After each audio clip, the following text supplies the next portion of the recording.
Hey, what's going on? It's At the Letters for Monday, September 11th, 2023. Arden, Zwelling, Ben Nicholson-Smith. Our producer is Christian Ryan. Ben, Toronto Blue Jays are, oh my goodness, they are 80-63. They have 80 wins. The Toronto Blue Jays, third place in the AL East, in sole possession of the second wildcard spot in the American League, a game ahead of Seattle, a game and a half ahead of the Texas Rangers, who are in town for a 4-game set beginning this eve.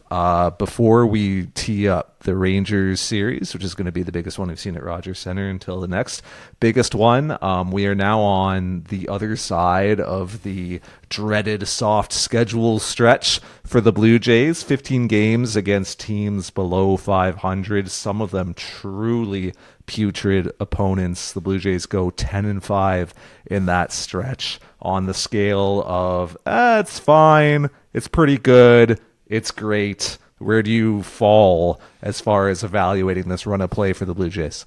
I would say it's pretty decent. That wasn't an option. That was not an option. It's fine, good, or great. It's good. It got the job done. You know, it's again not an option. Fine, good, or great. Yeah, not great. Definitely not great. Yeah, fine. It's fine. Not good. 10-5, Ben. That's like a 6.67 winning percentage. And Arden, I know you saw the teams on the other side of the field, though. I know that you are aware of how bad those teams are. And so, again, it's all about context. And so, you know, if the Blue Jays go 10-5 in their next stretch, I'll say it's great. 10-5 in their next stretch, watch out. They're going to be the second wild card. They're going to clinch with a couple days to spare.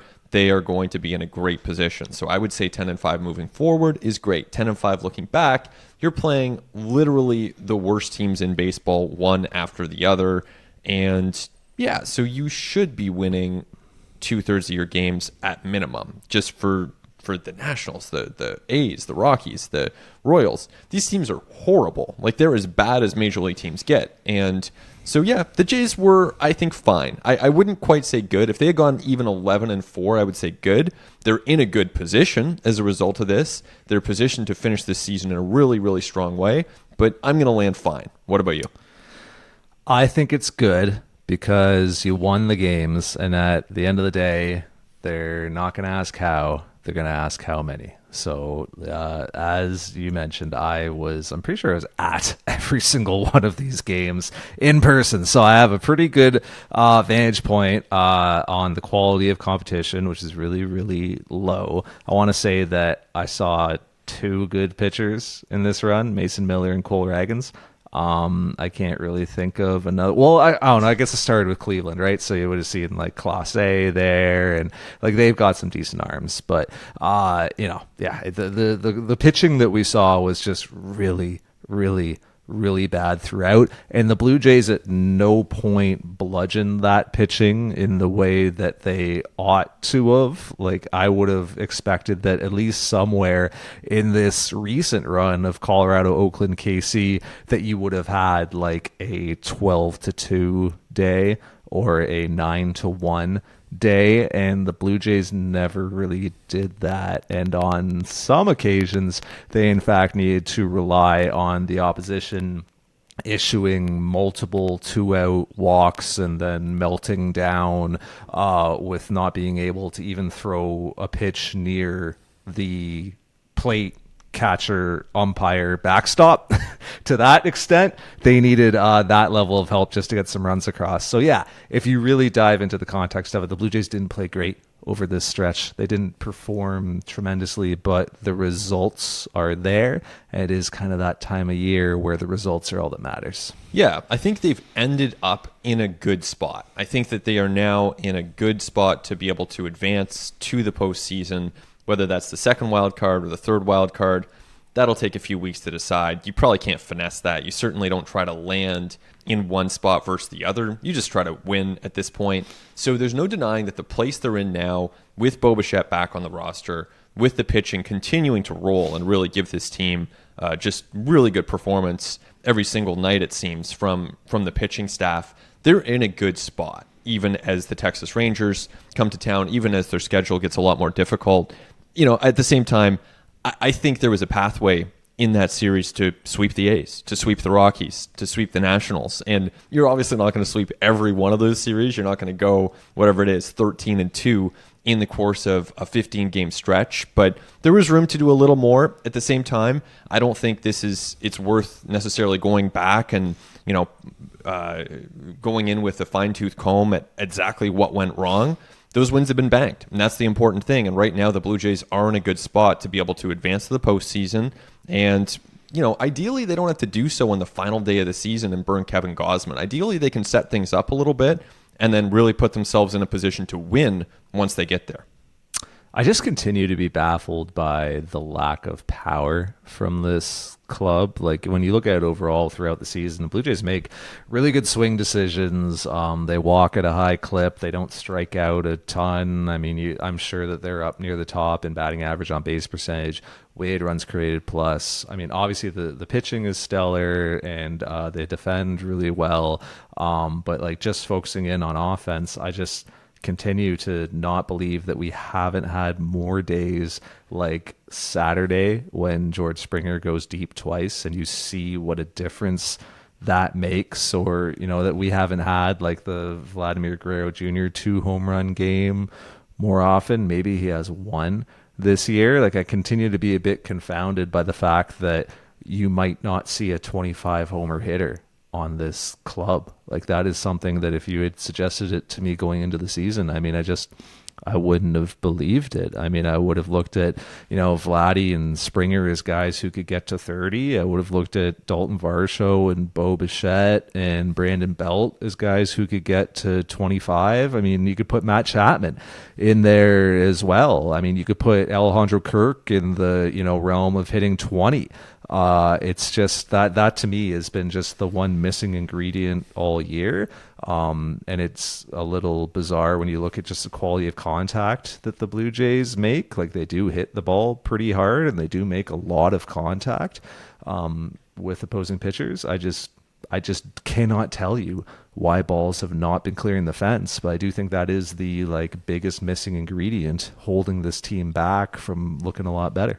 Yeah, you should always have a 25 home run hitter on your team. I mean, we're not asking for so much here. I'm not saying you should have a 45 home run hitter every year. Even in 2018-19, when the Blue Jays were pretty abysmal, they had Randall Grichuk and Justin Smoak. Those guys did hit 25 plus home runs. Like, you should always have that. That is just a baseline for even a non-competitive team. But regardless, I mean, that ship has somewhat sailed. This Blue Jays team is not super powerful. That's the reality of how things are this season. Maybe Vladdy reworks some things mechanically in the offseason with approach. We could certainly see that. He's still got all kinds of ability. We saw flashes of that on the weekend, even against Kansas City, with some great at-bats, some really bad at-bats, but also some really good at-bats, some good defense, some good base running.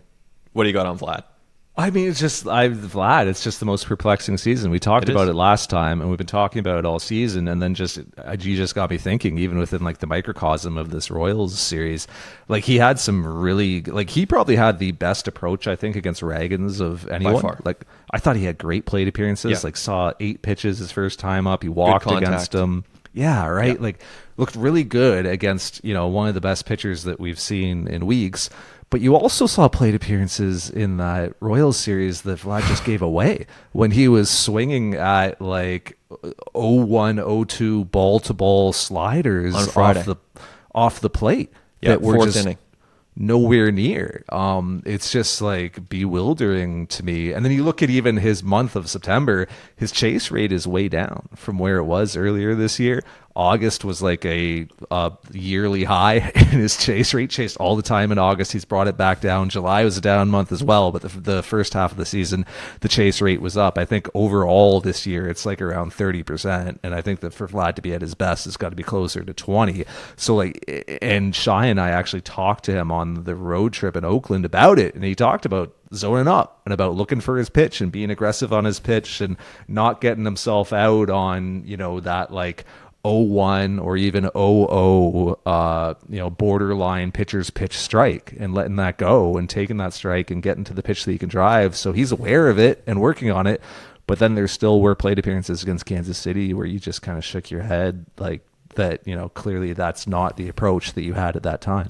Yeah, and I think it was interesting to see him bounce back on Friday because that at-bat in the fourth inning was awful. It was an awful at-bat. His approach was nowhere to be found. But then, to Vladdy's credit, he found a way to recover within the game and make an adjustment within that game, comes back later in the game, a couple runners on base, hits a double, drives in two with an absolutely great approach. So, that's where... Look, one at-bat with a bad approach, that's part of a baseball season. Shohei Ohtani's going to look bad sometimes. Ronald Acuna Jr. is going to strike out 100 times a season. Whatever, maybe for him it's less. Maybe it's 75. But every hitter in baseball makes outs and looks bad at times. So we have to have a little bit of patience for Vladdy in that situation. And to his credit, he recovered. But when it comes to power, he's really only part of the equation. And I think on Saturday, seeing George Springer really come out and hit 2 home runs, I don't know if this is going to continue, but that's huge for this team because Springer has kind of been absent as a power force this season. I mean, he had 17 home runs going into this weekend against the Royals,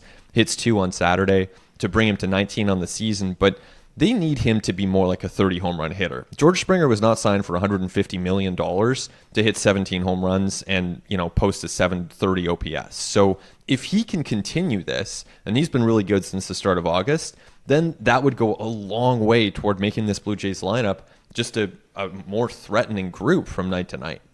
And that day, he also had a line drive single up the middle. So he's homering to both fields and then a line drive single up the middle, which is also a really good sign. Also, all 3 of those pitches, sliders. And George Springer has had a lot of trouble against sliders this year. He entered that game with like a 150 batting average against it, a negative 16 run value. I mean, we're talking about statistics against sliders that rank within the bottom 5% of hitters in the league. And he squared up 3 sliders that day and said after the game, I wasn't looking for sliders. I was just looking for good pitches to hit, but he clearly had a good approach against them. I remember in the reliever that Serpa, who he hit the second homer off of. I mean, he fouled off a couple of borderline sliders in that plate appearance, like a couple of really tough pitches to get to the one that he barreled. That's almost as good of a sign as any, that he was recognizing those pitches and getting his bat to them and spoiling them and not swinging and missing at them, which he has to a good extent this year. So, I mean, that was kind of an interesting development with him this weekend, I thought. Also interesting to hear him talk about how his focus at the plate right now is just slowing himself down. He thought he was getting a little sped up earlier this year. I mean, we're talking about like a World Series MVP, like a guy who's been Mr. September and October of this generation, a guy who's, been in some really pressureful, intense moments and performed really well in them. Kind of interesting to hear a guy even of that stature talk about how he's susceptible to pressing. It makes it understandable when you see hitters much younger than him, such as Vladimir Guerrero Jr., who is like the youngest player on the team, or an Alejandro Kirk, or name your other young Blue Jay. It makes it understandable when you see them pressing at times as well, if even George Springer is pressing right now. Absolutely. Yeah, and really to see George Springer turn things around a little bit, along with some positive signs from Vlad Jr., the return of Bo Bichette. I mean, just a huge, huge return for the Blue Jays to have Bo Bichette back in there for a couple of days. Looked like he was available on Saturday as well to pinch hit if needed.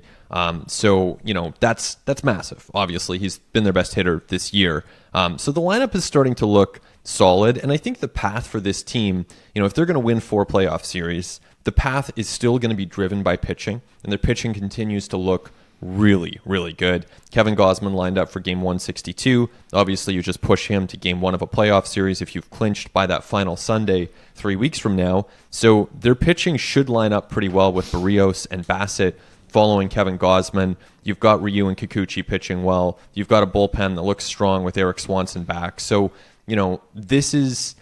the template is there. You have a little bit of offense, enough offense. You have some pretty good defense, some bench contributions now that guys like Ernie Clement are on the bench, Kevin Biggio coming off the bench and looking really good, and then that pitching is kind of the backbone. It's interesting. In Bassett, Barrios, and Gosman, you got three guys who are going to flirt with 200 inning seasons. At least 190 really for all three of them. And then, like you say, Kikuchi right now is around 150. So say he gets to like 175 range, somewhere in there. That's a lot of workload, man. Like, and those are guys that you are going to be relying on to be like not just there for you to pitch innings in the postseason, but to be peaking and to be pitching your best innings and your most intense and stressful and like performance demanding innings. Like, I am really just interested to see how those guys manage their workloads down the stretch, how they, you know, try to get the most out of their arms at a point when none of them can be feeling good, because nobody throws this much over 5.5 months to this point and feels good and wakes up every day with an arm that isn't sore and hanging. I remember Chris Bassett talking in spring training when he was like going through like kind of that odd like velocity dip at the time, and saying like, hey, I'm holding something back because I know like I'm going to throw a lot this year, and I know that I want to be probably not my best, but as good as possible in September and October. Lo and behold, Chris Bassett goes out in the beginning of September and throws back-to-back 8-inning like gems, honestly. And he's going to pitch here. We're recording this Monday, September 11th, so he's going to pitch this evening. He's probably pitched by the time you're listening to this, Ben. I don't know what happened, but to this point, he has been exceptional over his last couple of outings. So it seems like he has actually timed his marathon for this season pretty well. Like, he's actually paced himself very well.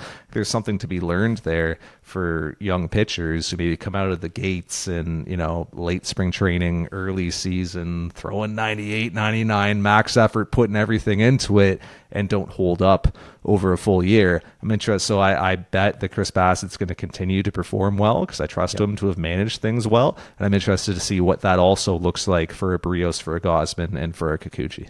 Big time. It's super interesting. I actually think that this group is probably as well equipped as any to be able to walk that line, right? Because they've done it before. And I think you can look to, we talked about Alek Manoah last week. We don't need to necessarily get into that this week, but there's another side of it where it's like, if you're not quite pushing hard enough in spring, or if you're not quite clicking on all cylinders enough in spring, maybe you don't set yourself up to start the season in the way you want. But then you have these guys.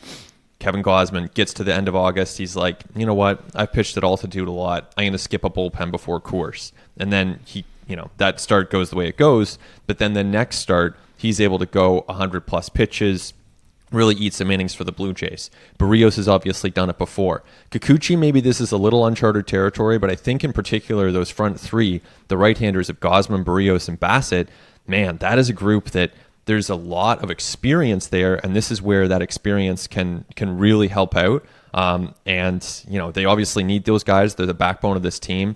But it's been huge, and I think, you know, the Bassett acquisition looks great 1 year in. I mean, that's a tremendous addition to this ball club. They've needed what he's been able to offer, and it seems like he's an important part of that clubhouse as well. Yeah, don't look at how Ross Stripling's season is gone, by the way. Yeah, it's really unfortunate. Getting himself in a little hot water too with some Phantom IL comments. I noticed that. But yeah, you know, it looks like the Blue Jays, you know, again, the Blue Jays have made really good decisions in free agency in terms of like who they bring back, who they pursue. Kevin Gosman, a pretty good example of that. Robbie Ray right now is rehabilitating a major injury. It's interesting seeing some of these guys also just work to make adjustments late into their seasons. Like, you know, I've had similar conversations about Kevin Gosman about just kind of managing his between starts workload and his lifting and his throwing sessions, things like that. We're also seeing him continue to try to incorporate that slider more. I mean, he's really been searching for it.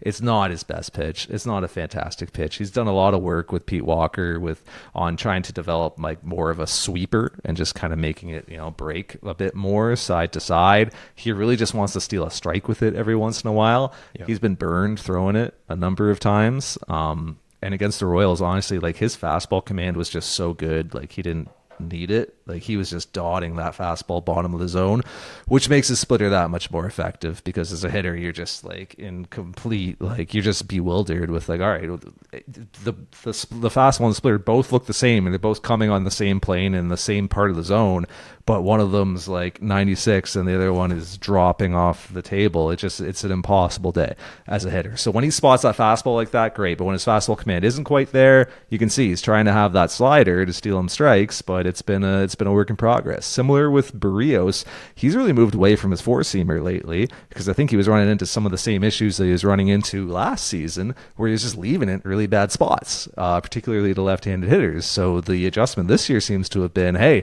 let's just not throw it as much. Let's throw way more sinkers and work the slurve off of that. That's been really effective lately against poor competition. We'll see what it looks like as you start to face like a Rays and a Yankees lineup and, you know, whoever you might be facing in the postseason. But Barrios too is starting to make adjustments late into his season here. It's just interesting to kind of see these guys work through it as the innings totals climb. And in the meantime, like, they have been pretty dominant at times. Like, Barrios looked really, really good on Sunday. I honestly thought Gausman might throw a no-hitter, and I don't say that like super lightly, but I thought, looking at that lineup, I don't know, like, I really could have seen it. They end up 2-hitting Kansas City, so it's not like it was that close. And, you know, looking at that lineup, there are a lot of hitters in there that, probably don't start on a contending team. Let's put it that way. I mean, Bobby Witt Jr. is absolutely incredible, though, and just want to, give him a little recognition for just, like, his speed just creates runs. It's sort of like Elly De La Cruz, but a couple years more advanced and more polished. And, we talk about Elly De La Cruz. He's an amazing player. I just think Bobby Witt Jr. is absolutely incredible. The power, the speed, the defense, his defensive ability, not only the arm, but getting to balls, decision making. He just seems like one of the best players in baseball already. So really fun to watch him, even if the Royals as a whole are not very good.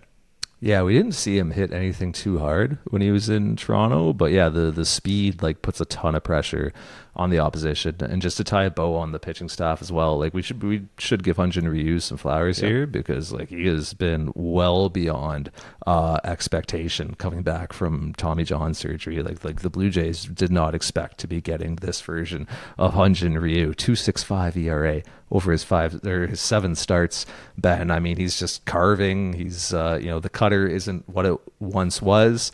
That's okay. He's using other pitches now. The changeup has been fantastic. He moved back to a sinker, which he was using earlier in his career, and he's brought that back. He's using it effectively, surprising hitters with it because not everybody knows that he's throwing it again. The fastball will play at 89, 90 because he has so many other offerings and because his command and his location is so pinpoint.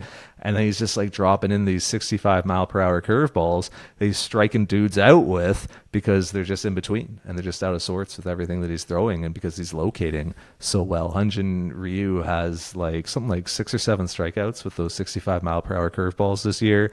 Rich Hill has like 3, and then it's like a list of position players. You know what I mean? Like it's like, it's dudes who are pitching at the end of blowouts and just kind of hucking it up and getting awkward swings at the end of, a 20-2 game. So you just don't see pitchers getting strikeouts with pitches that slow. Hyun Jin Ryu is doing it with regularity, and it speaks to how well he's pitching.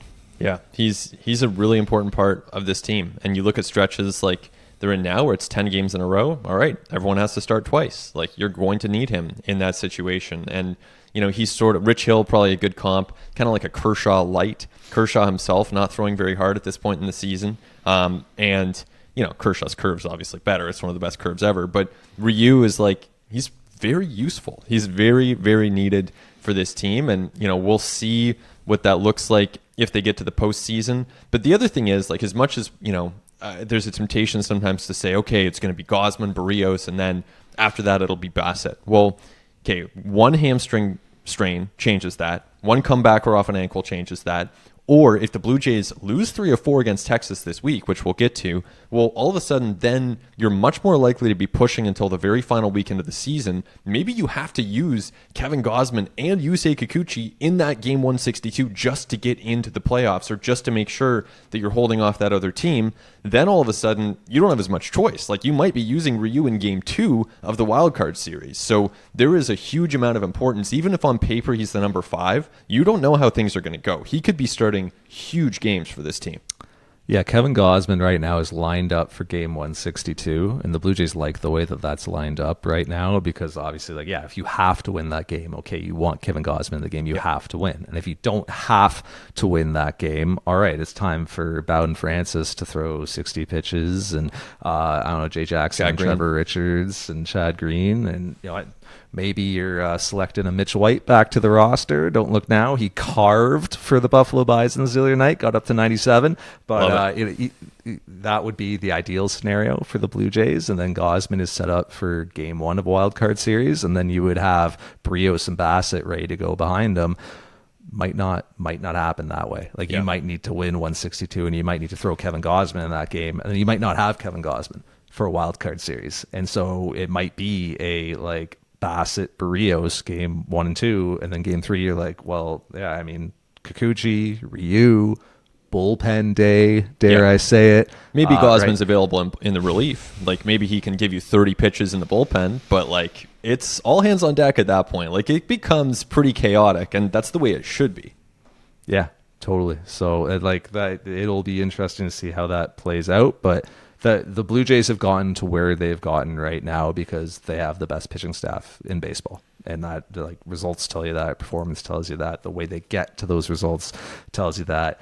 Deep bullpen, obviously, there are some guys down there who are hanging a little bit right now. There are some pretty high innings totals, and I think the Blue Jays are going to have to be mindful of the push-pull down the stretch here of wanting to get 4-out saves from Jordan Romano and wanting to push Jordan Hicks a bit further and like wanting to, you know, some of the guys who have really high workloads to ask a bit more from them because they are your best arms and you need to win these games down the stretch, but also being mindful of the fact that a lot of these guys have been used a lot and are not feeling their best, and maybe their stuff isn't quite as crisp or as sharp, or their command isn't quite as precise. There is going to be a push-pull there as the Blue Jays try to win as many games as possible down the stretch, but also keep their bullpen in the best shape possible going into the postseason where it's like no choice but to ask Jordan Romano for 5 outs. Yeah, exactly. So it'll be interesting to see. I think they're in a really good spot. If they go in 11-8 to finish these last 19 games, 91 wins, I think you're in. If they go 12-7, they're almost for sure going to be in. So really good position for the Jays right now, and still a lot more work to do. All right, let's step away, but when we come back, let's set up this Texas Rangers series and what we could see from this club over not only the next 4 days, but the final 3 weeks as we barrel towards October. All that and so much more when we continue on At The Letters. It continues on At The Letters. Arden, Zwelling, Ben Nicholson-Smith, our producer, Christian, Ryan, Ben. 4 games against the Texas Rangers this week. Going to be playoff atmosphere, I'm sure. Going to be games that are played like playoff games, managed like playoff games. I think probably most likely scenario is that it's like a 2-2 split, to be honest with you. But there is plenty on the line for one team to go 3 of 4 here. If the Rangers go 3 of 4, obviously they gain back some much needed ground that they have been bleeding in the wild card race. If the Blue Jays go 3 of 4, they gain the tiebreaker over the Rangers, which could be an awfully critical thing to have come the end of the season. As soon as the Rangers win 2 games in this series, they will have secured the tiebreaker because they won the 3-game set that these two teams played earlier this year by a series score of 2-1. So plenty to play for at Rogers Center this week. Huge series, no question about that. And I think that tiebreaker is a really interesting one to keep an eye on because, as you know, at this point, they don't play a game 163 to determine a tiebreaker. It's basically just head-to-head record followed by intra-divisional record. And because the Rangers and Blue Jays play an odd number of times, someone will win that. So the Jays need to do everything they can to win this series and go up 3-1 in the series. That would put them 4-3 on the season over the Texas Rangers if they can pull that off. And then at that point too, if you can win 3 of 4, and that's a big ask because Texas is a very good baseball team despite their recent struggles, but at that point you would be 3.5 games above the Rangers with a little more than 2 weeks to play. You would be in a very, very, very strong position to make the playoffs. Texas is a very good baseball team, even though they're 6-15 over their last 21. Even though they've gone 22 consecutive games without a victory from a starter. Their last win from a starting pitcher was on August 15th. In spite of that, I just don't think that you want to sleep on this club. Like, still a really explosive offense, still, an MVP candidate in Corey Seager, still Marcus Semien having like a casual 5-6 win season because he can.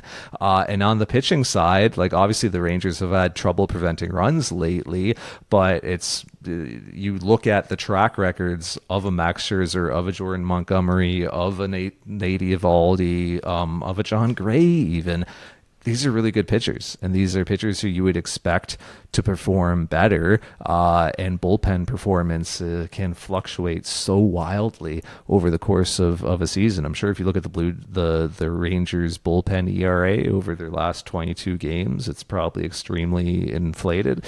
ERA also probably like the worst statistic you can use to measure a bullpen and to measure relievers who are the short sample of short samples. So honestly, it would not surprise me at all if the Rangers play much closer to their true talent and their potential this week at Rogers Center, in spite of how they've played over the last 3 weeks. For sure. And they're night and day compared to the teams the Jays have been playing. The Rockies, the Royals, the A's. They're way better than these teams. There were no Mitch Garvers and Semiens and Seagers in the middle of those batting orders.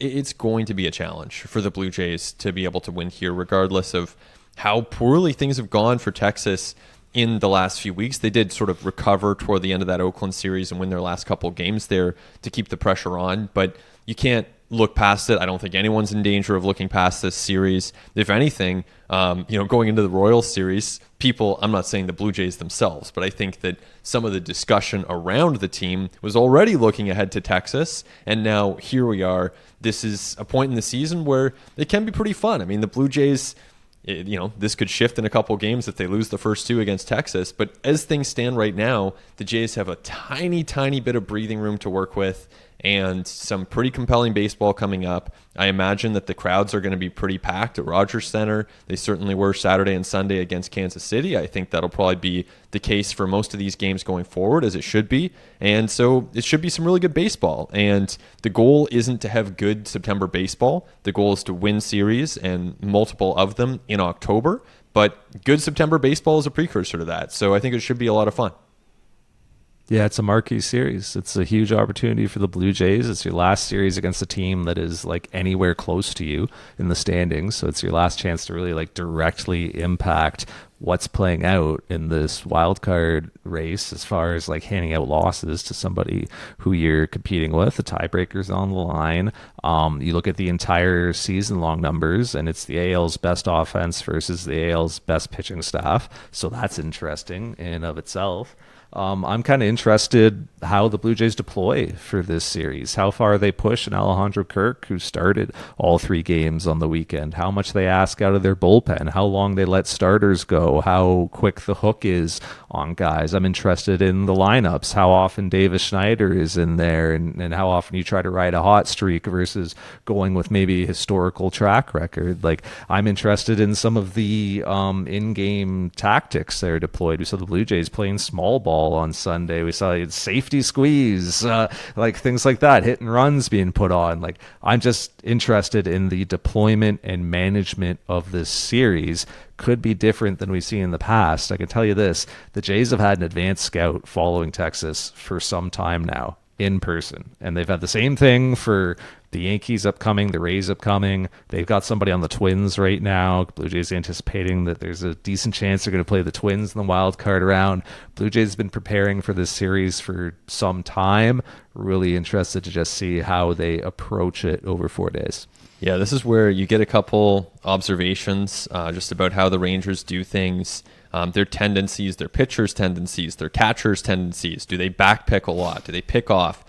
A couple observations like that can make a big difference. One out here, one run there. That can be enough to swing a game, and the way this is going, that can be enough to swing a season. So it's a great time to have your pro scouts deployed. That's really interesting that the Jays have been planning for this. They obviously need to be advancing the Rays and Twins heavily at this point as well. But first things first, that Texas series will be really interesting. And I think too, like, there's the Bo Bichette aspect of things. Like, we saw them pretty conservatively ease Bo back in with a shortstop day, a rest day, and a DH day. I would expect, again, we don't know, but I would expect that Bo was in there starting at shortstop on Monday. And I would also expect that he does not play shortstop for all 4 of those games. So at some point, we're looking at a little bit of rest there. I think with Kirk, you need to use Heineman a couple times in the next week. This is my personal opinion. I expect the Jays will agree with it. But I think that, you're about to play 7 more in a row. I think Heineman's got to start a couple of those, and probably Monday or Tuesday is one of them, and then maybe Saturday is the other, something along those lines. But you can't, with Jansen down for the season, you can't afford to have Kirk down as well. We have seen that Kirk's workload and performance have been, offensively, his performance, I should say, have been tied together in recent seasons. And typically, as the workload increases, the power output decreases. And this is at a time where the Blue Jays cannot afford to be sacrificing any power in their lineup because they're already operating from a place where they haven't been getting a lot of it. The interesting push-pull there is that Alejandro Kirk is so sound defensively, particularly in the way that he receives. Like, you look at the way, Kevin Gausman, I was kind of singing his praises for the way he located his fastball at the bottom of the zone and what that did for his splitter. Just watch Alejandro Kirk just vacuum up those pitches at the bottom of the zone and get strikes at the bottom of the zone for a Gausman. I mean, that's something that can also be important for a Brios when he's working down there with sinkers and slurves. It could be also be important for a Chris Bassett and for his sinker, although I do kind of think that Heineman and Bassett will be the tandem. We'll see. It could be important for a guy like Hyun Jin Ryu, who also kind of tries to pick corners and is very fine around the edges of the strike zone. I think that what Alejandro Kirk brings defensively has a very real impact on how well your starters perform and on helping them gain count leverage more often. And just I think that that's a very important thing here. So you want him behind the plate a lot. You just have to determine when you're going to have to put yourself beyond your comfort zone regardless. Blue Jays already did by starting him behind the plate 3 straight days on a weekend with day games after night games. Yep. But the Blue Jays just have to determine how far beyond that, beyond their comfort zone they are willing to go, and when you start to see a bit of a sacrifice offensively and how much of that you can stomach. And I think at this point, it's a huge series, obviously, against Texas. So you're going to ask Kirk to start 3 of those games, let's say. But I don't think it can be all 4. After starting all 3 on the weekend, you're not. I don't think you can ask him to go 7 in a row. I don't think they will. I think they're going to find a way to get rest in there for Alejandro Kirk. But, the goal is not just to win 3 or 4 against the Rangers or sweep Texas. The goal is to win the World Series, right? You still have a chance at that. It might be 5%, but you still have a chance at that. And 5% is a lot better than 0. So as long as that number is there, you still have to kind of keep that in the back of your mind too. And that's where I actually don't mind that the Blue Jays were kind of conservative with Bo Bichette this weekend. And of course, if they had lost those games, there might have been some angry callers on Jays Talk questioning everything. But look, you have to try to thread the needle. You can't overdo it with Bo. We know that he came back. Probably, I asked him this on Friday when he came back, is it connected, the knee and the quad? He said, we'll never know for sure, but, there's a chance that it is, he acknowledged. And so you don't want to just overdo it because of that kinetic chain. One injury to the quad can lead to something else. And you want Bo Bichette, you need Bo Bichette to be there. Same goes for Alejandro Kirk. I like Heineman with Ryu also, I should say. I think that's also a good pairing. So Ryu goes on Tuesday. So I do kind of wonder if we see Alejandro Kirk start 4 games in a row. Start Monday with Bassett, then Heineman gets Ryu on Tuesday, and then Kirk can get the final 2 games of the series. I don't know. We'll see. By the time people are listening to this, they'll already know. What do you think the role is for the Buffalo boys in this series? Is Davis Schneider starting more often than he's not for you? Is he out of the lineup here and there? Is there any Clement drawn in on the day that Bo Bichette's DHing? Does Spencer Horowitz have a spot in here? Is Brandon Belt going to be good enough to go? Where do you fall on just the role for Schneider, Horowitz, and Clement, because the Blue Jays have been getting sound contributions from all three recently. They've been great. Those guys have been awesome. Almost like could not have asked for more. Davis Schneider, 2.1 WAR this season. Let's say the Jays had 2 fewer wins. They are out of the playoffs. They are on the outside looking in. Davis Schneider has been a massive contributor, a difference maker for this team. So to me, he's playing most days. I think that's probably 5 out of 7. Maybe it's 6, maybe it's 4. I don't know. He's got to be playing a lot. He's a good hitter. He's showing great plate approach. He's showing an ability to handle second base in the major leagues. Probably don't want him at third too much. But, Davis Schneider, good major league player on a team that needs good major league players. So great, play him. Clement can play short when Bo is not starting at short. Horowitz, to me, he's a bench bat. He's behind Brennan Belt, obviously, on the depth chart. Nice story. Great to have him up there. Really good numbers at AAA. But I don't think you need to be going out of your way to find starts for Spencer Horowitz. I think he'll get his chances, and that's great. Same with Ernie Clement. I don't think those guys need to be more than bench players at this point. But Davis Schneider, I think, has earned a real look. There's a couple interesting things with both Clement and with Schneider. First of all, it's kind of interesting just learning a bit this week about what the Blue Jays kind of saw in Ernie Clement, what he saw in the Blue Jays towards the end of spring training. Like, remember, he came in the final days of spring training. He was released by the Oakland Athletics, and he had options. Like, there were other organizations he could have gone to on minor league deals.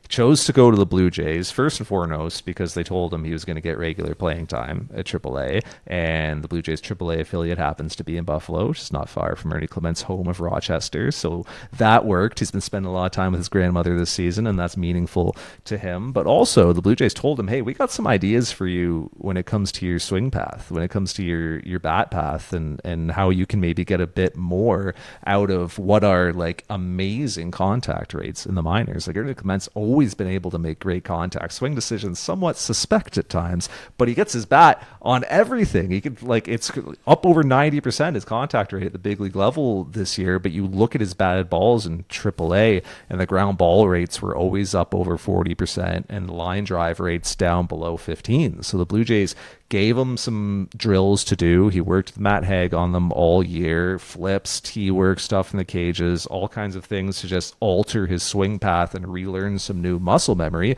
All of a sudden, the ground ball rate this year is like 6 points lower, and the line drive rate is like 14 points higher. And you even see it now at the big league level. The guy hits a lot of line drives. Like, the guy gets the ball in the air a lot, and that's thanks to the development and the work that he did with the Blue Jays, with Matt Haig at AAA. So I thought that was really interesting. I think Ernie Clement has like sneaky utility even on a wild card roster, just because he's really fast. He gives you a speed element, gives you a great contact element, and if he's hitting more line drives, you're not as worried about, double play ground balls and things like that. You're not as worried anyway because of his speed, and the guy can play shortstop. It's not going to be the best shortstop you're ever going to see in the world, but he can play that position. So that's interesting. On the Schneider side, I'm interested how the league's going to start adjusting to him, because it's like so clear what the guy's trying to do. Get me something middle in, let me turn on that, pull it, hit it in the air. And you look at his pull rate is huge. His air rate is huge. So that's fly balls and line drives. Like, the guy doesn't hit ground balls. It was a joke at Buffalo during BP when infielders would try to take like live reads during batting practice off of Davis Schneider. They would just like take off their gloves and start like shooting the breeze, because they were like, this guy's not going to hit ground balls in BP. The guy never hits ground balls. So that's great that that's your approach. But we even saw the Royals start to do this a little bit, where it was, all right, soft away. And even Davis Schneider will tell you, hey, if the pitcher paints 3 pitches on the outside edge to me soft, I'm probably walking back to the dugout, because I'm probably taking those pitches. Because we've seen that he's very selective, and we've seen that Schneider can recognize those and not offer at them and try to get to that middle in that he can pull to left. So if the Royals are figuring that out, I bet you the Rangers, the Yankees, the Rays, maybe in the postseason the Twins, I bet you they figured that out, and they have pitchers who are much more capable of painting that outside edge than the Royals or the Athletics or the Nationals did. So that, how that approach comes around and what happens to Davis Schneider at that point, really interested to see. But to your point, his performance has absolutely earned regular playing time at this time. I think you just kind of ride that hot hand until it is no longer hot. For sure. He's been so good. And the question isn't whether his numbers will fall off. It's how fast and how far, and that's okay. That's no one's going to sustain, what he's done. It sounds almost negative when I put it that way, but it's like, no, he's going to fall off. He knows that. It's clear. That's the plan, is for him to fall off offensively compared to where he has been at these stratospheric heights so far. Pitchers will still make mistakes. This is a point that David Schneider's made a couple times, and I think it's a good one. Even if you're facing, like as things line up today, the Jays would face the Tampa Bay Rays, they're going to have a lot of chances to set things up. So let's say it's Glasnow and Eflin. Really tough, not good. You don't like that at the Trop, where the Rays have been a very, very, very good home team. Those guys are going to try to execute against David Schneider and everybody else, but they're going to make mistakes. Eflin's going to leave a cutter on the middle of the plate or hang a curveball, or Glasnow is going to get a fastball middle, and Vladdy's going to hammer it. So, we'll see. You got to take advantage of those mistakes, and that's obviously easier said than done, but that's their job. So we'll see if they can do it. I think the good news for the Blue Jays is that in Santiago Espinal and Kevin Biggio, you also have a couple of guys who are performing pretty well lately. Like Biggio, honestly, more than just lately. Since like mid-May, he's got an 800 OPS, and all of a sudden he looks much better at third base than he did previously. So he's been like huge for covering up for the absence of Matt Chapman. And then Santiago Espinal as well, kind of understanding the adjustment that was made to him in the big leagues of, hey, let's challenge this guy with fastballs. You're seeing Santiago Espinal being a lot more aggressive on those early count fastballs now, and kind of making some of those tweaks to his aggressiveness that he was a little hesitant to make earlier this year, and it's paying off for him. So, I think the Blue Jays actually have like some good options to fill in the bottom half of their order, however they want to match up against the opposition, whoever they want to put in against a Scherzer and against a Dunning, against an Eovaldi if they get him in this series. But ultimately, like sort of to your point, it's going to come down to George Springer being George Springer, Bo Bichette, Vladimir Guerrero Jr. being themselves. Like it is the top 3-4 of this batting order that are going to power this offense if the Blue Jays are going to go anywhere. For sure. And I think Ernie Clement can win you a game. Maybe David Schneider can win you a series, maybe. But if you're going to make it through October, Bo, Vlad, Springer, they're going to need the big guys to come through, and the pitching staff too. It's a huge ask. Like, again, for even of all the 12 playoff teams, remember this, 11 of those 12 playoff teams are going to have crushing defeats at some point in the next 6 weeks. That will probably happen to the Blue Jays, and yet there's also a slim chance that it won't happen to them. And so we're on board to see which one of those outcomes it is. And we're still 3 weeks away from finding that out. Imagine how different the conversation could be on the other side of this Rangers series a week from now, heading into playing the Rays and the Yankees. I honestly still think like it's going to be that final weekend. Like the Blue Jays and Rangers and maybe Mariners will go into that final weekend like separated by, I don't know, a game, 2 games tops. Like I do think it is really going to come down to those final days of the season that we're going to see a lot of shifting in this wild card race. Until that point, I think Houston will just separate and take the West, and then it'll be Seattle, Toronto, Texas competing for 2 final spots going into that final weekend, and one of those teams is not going to play in October. Should be fun for 2 of those teams and really not fun for the other. Fun for fans who get to follow along. This is why you grind through the whole year, is for this point. Like this is why the last 5 months of regular season plus 6 weeks of spring training. This is why you followed all these storylines, rode the ups and downs to get to this point when the baseball is just like really, really brilliant. So enjoy it.